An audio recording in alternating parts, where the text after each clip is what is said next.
Mənəm o tənha aşiq, məhəbbətindən dəli divanə. Mənəm bu həsrətindən yaralı qəlbi olan viranə.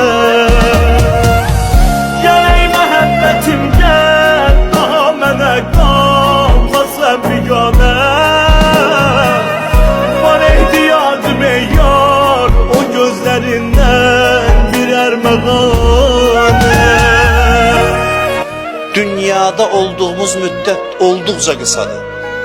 Dünyada əldə elədiyimiz nemətlər, sahibləndiyimiz şeylər olduqca ötəridir. Olduqca ötəridir. Heç nəyin sahibi deyilik həqiqətdə biz, heç nəyin. Heç nəyin. Biz rol oynayan aktyorlar kimi kiməsə zəngin rolu verilib, kiməsə fəqir rolu verilib. Heç nə bizim deyil.